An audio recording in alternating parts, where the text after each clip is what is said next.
فرماتے میں نے دعا مانگنے کا طریقہ اپنی بیوی سے سیکھا۔ حضرت وہ کس طرح؟ فرمانے لگے میری بیوی نے نا مجھے کوئی کام بتایا، کچھ پیسوں کی ضرورت کے لیے کہا، تو میں نے اسے کہا کہ بھئی ابھی میرے پاس نہیں ہے، کچھ دنوں میں آتے ہیں تو میں دے دوں گا۔ عورتوں کی عادت ہوتی ہے، وہ بار بار یاد کراتی ہیں۔ 2-4 دنوں کے بعد پھر اس نے کہا حضرت وہ میں نے کہا تھا کچھ پیسے، میں نے اسے کہا کہ ابھی میرے پاس نہیں ہے، کچھ دنوں میں ملتے ہیں تو میں تمہیں دے دوں گا۔ اس نے کچھ دنوں کے بعد پھر کہا حضور وہ میں نے کچھ پیسے کہے تھے۔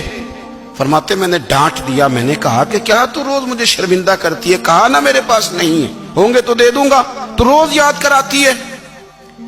فرماتے اس نے پہلے تو میری ڈانٹ کو سہا، پھر میرے سخت جملوں نے اس کی آنکھوں میں آنسو پیدا کر دیے، پھر اس نے اپنے آنچل میں اپنے اس دکھ کو سمیٹا، اور پھر اس نے ایک جملہ کہا تو میں رو پڑا، اور مجھے اپنے رب سے مانگنے کا طریقہ آ گیا۔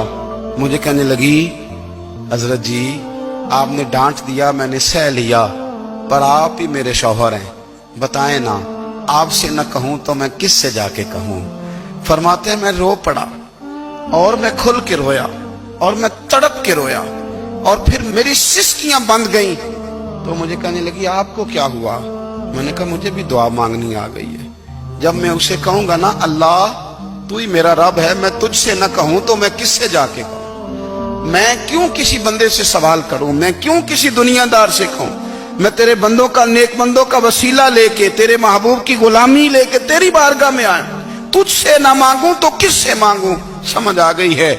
جب میں اس رنگ میں مانگوں گا تو پھر رب میرے اوپر بڑا ہی فضل فرمائے گا۔